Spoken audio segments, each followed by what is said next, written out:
What up, welcome back to World Heavyweights live on sports.com. Spencer has some breaking news. In the unofficial depth chart for week 1. I didn't poop my pants today. I did not poop my pants. In the unofficial depth chart for week 1, DJ Reader is in the starting lineup. In that starting defensive tackle position. So we'll see what happens. But in the depth chart right now, DJ Reader is lining up next to Aleem McNeil.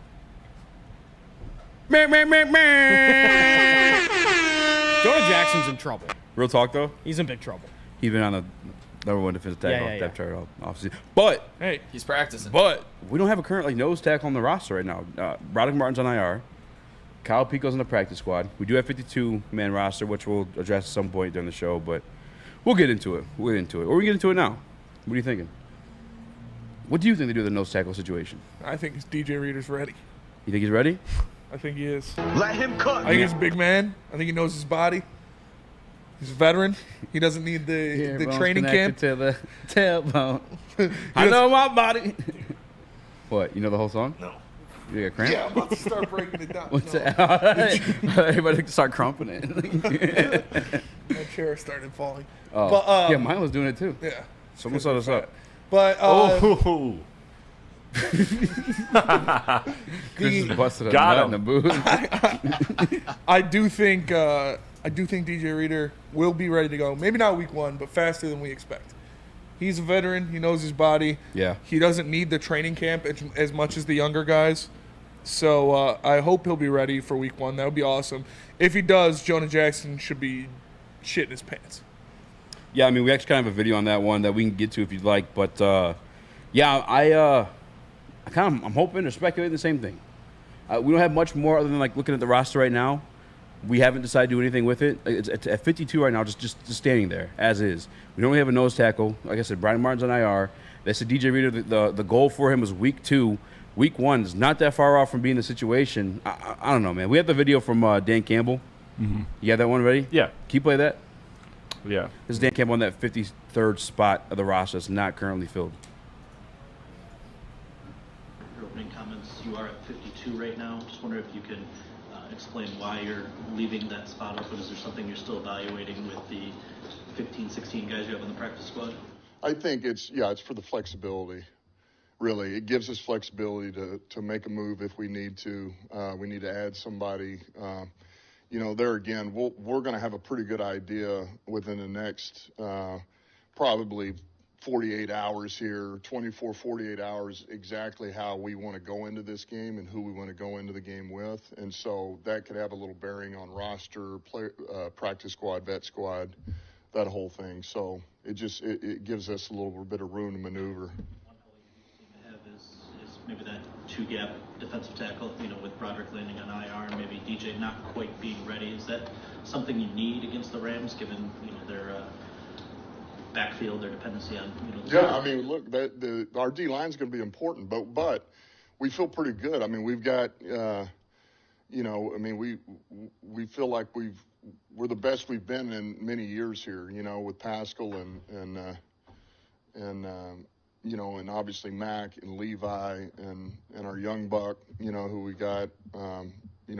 We feel like we have some options here, but yeah, we're not. Listen, a move can be made here. I mean, we're open to whatever that's going to give us the best chance to have success. And yes, you are going to need it against the Rams. I mean, this is I said this last year when we got ready to play them, man. They changed their style and they started having success. They altered a little bit of what they do and went out of traditionally the way that Coach McVay's played it over there, and it was really good for him. And it's a little bit more of a downhill approach and take some hits off of Stafford, let him do what he does best, and it's a winning recipe. So yeah, we're going to be tested. They're going to try to test us, and so absolutely we're going to need to be beefed up, ready to go up front. This is real quick. My takeaway, what I think is going to happen at least, is I'm assuming they're having some expectations that he may be available for week 1. I'm talking about DJ Reader. Yes. They're kind of playing that by ear because he's either one of those receivers in my mind is probably getting moved up, maybe hopefully Tim Patrick, or whoever it is. I don't care, whoever wants the job, whoever's best fit for it. Or they're keeping it open, like, okay, Reader's not ready. Bring up Pecco. Pico, yeah. Yes. Yeah. That's exactly what I'm thinking too. You heard him say flexibility, which is one of his 2 favorite words, next to versatility. Yeah. And Girth. And girth, yeah. And anger and 50-cent boneless wings. But you see that's what they like to do, and it's smart to keep that open. If DJ Reader is ready, you got him. If you don't have him, if he's not ready, you just bring Kyle Pecco up and start him game day. It's nothing crazy there. It's a good move by them to keep their options open. If their guy's ready, they go for it. If not, then they got a guy waiting in the wings that's a solid NFL player that'll fill that spot. Yeah. Is anybody willing to venture off into speculation of a trade or anything sexier happening, or are you kind of in line with defensive tackle situation? I am. I think we're in a good spot right now because if Reader doesn't play week 1, like you guys said, they could bring up Pecco, who's a pretty good NFL player. Yeah. Or if DJ Reader's ready, they bring up another one of those receivers. But no, I don't think. I think the roster's set in terms of no more trades or signings or anything like that. I think that 53rd spot is someone off the practice squad. Yeah. Yeah, if you're vying to get a guy from another team, I don't think you're I don't know. If you're that team willing to sell, I don't think you go into week 1 a possibility of him getting injured and you lose that trade. Yeah. Unless it's one you were kind of getting coursed into anyway. Where you at with it, Nick? Yeah, I don't think any big moves are about to be made this, late into the offseason, this close to week 1, especially with all directions pointing towards Reader's going to be back. He's already practicing. I think this is great for this defense that's going up against a banged-up offensive line already. Mm-hmm. So if you can get that elite guy in the middle back, it's going to go a long way in this game in stopping guys like Williams, running the rock specifically with a guy like Reader back. And in that press conference, too, I don't know if we have it, but I know he's excited about Levi. That's another guy on this defensive line. Let's not forget about in the middle. He's been talked about a bunch this offseason. Expect a big, I don't know how big of a season, but God, I'm thinking Levi's going to be a disruptor for this team. He's going to be a guy that... Can we get a Levi's back from you? Yeah. Should we? He was never here, so he can't be back unless you were here. So he's back. We need to see him. Sack his rookie year. We need to see him here before he can be back, and I do expect him to have a big year. I expect him to be a contributor in this defense, and he's a guy that Terrell Williams will like because we heard about them using him at edge a lot. So it's a guy that can move around. He can play inside. He can play outside. He can fill a role for you when you need a role filled, and he's going to bring that talent of getting to the quarterback. That's what got him in the NFL. That's what made him a second-round draft pick, was his ability to get to the quarterback. So hopefully the hype is real. I mean, and it looked pretty good when we saw it in person. So can we get it, Nick? Just one. Levi is here. Here? Well, that's all I got. That's all I got. That's all right. Welcome back from the back injury. Let's go. There you go. Proving us wrong, by the way. Levi's got back. Yeah, one thing we kind of called right was, and we're usually we say Dan Campbell doesn't do too much coach speak. He kind of wears emotions on his sleeve and he'll give it to you straight. But we kind of called BS in the Nate Sudfeld stuff. Yeah. Thank God we were right on that one. Same thing with this one. He mentioned some guys that can play inside, but no one that plays the nose tackle spot. No. None of those guys are big enough to just man the middle, be in front of a center, on the inside of a guard. None of those guys fit that mold. To me, yeah, DJ Reader's come back or Kyle Pico. Yeah. You could go and say something else. I mean, they don't really run a nose tackle. Though. Yeah, I was going to say, do we have that last year? No. Yeah, I mean, we did. Yeah, and- Benito Jones is constantly rotated. As a nose tackle or as a defensive tackle? As a nose tackle. They have your defensive tackle and you have your nose. Linemen, did they? No, you don't need five to have nose. Nose is so you have your one defensive tackle that could rush the passer and or do whatever else, but you have your one big motherfucker that you just want to command double teams. Yeah. Because Aleem, you wanted free to go. That's why he lost the weight. So you go rush the passer. Yeah. We just couldn't find that guy. Yeah, it'd be good to have that complimentary defensive tackle next to an Aleem McNeil. Bohanna, Benito. I think Aleem McNeil's been able to do it together and do it before. And like you said, Pecco's down there. He's on the practice squad. If DJ Reader isn't ready to go, he will be on the starting lineup week 1. Yeah, and I guess now that I'm thinking about it too, just going back to Levi's press conference that he had a while back, or his whatever you want to call him, he did say he's the biggest he's ever been in his career.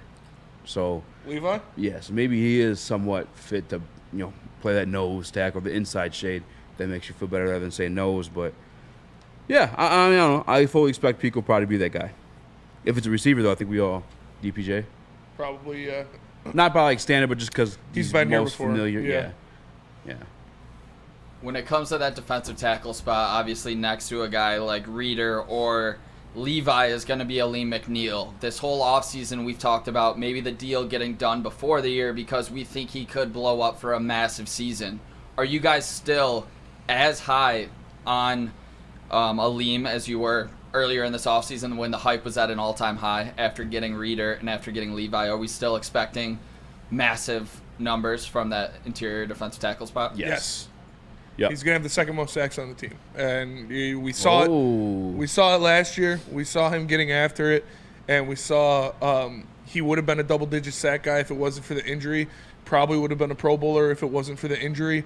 So I expect big things out of Aleem McNeil this year, especially with Terrell Williams being added to the mix. Like, he was breaking out under John Scott Jr., who had everybody else underperforming. Yeah. So to bring in a guy in Terrell Williams, who is the best, defensive line coach in the NFL per Dan Campbell, that's going to help a lot.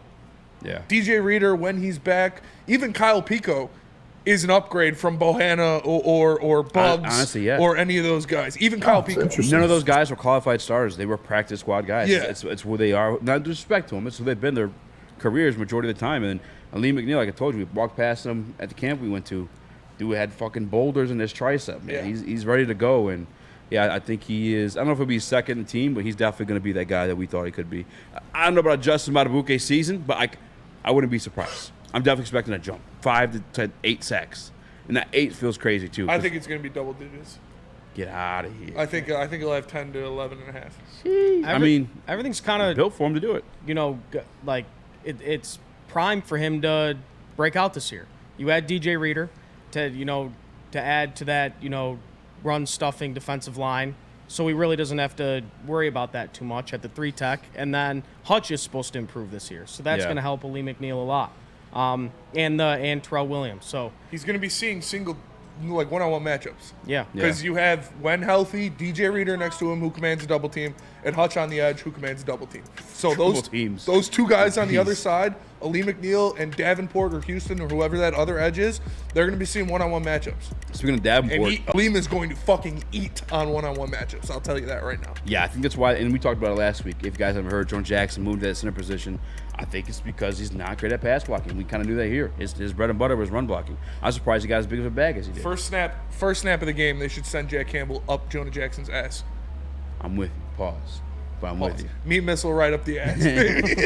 And just one more thing to note, too, that I was saying before we got interrupted was the Davenport. Speaking of him, Taylor Decker had his media day yesterday. Yeah. He said he's one of the better guys he's ever won against. Said he's got the best bull rush he's ever seen. Yeah.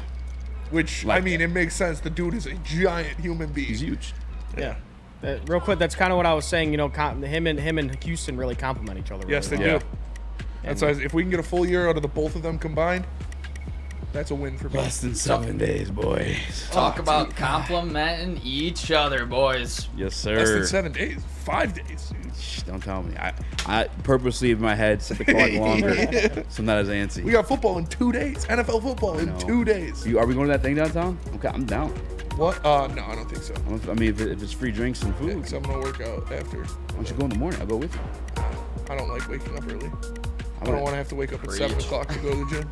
I want at 4:30 this month. That sounds awful. Wild, then. Got to start the day right.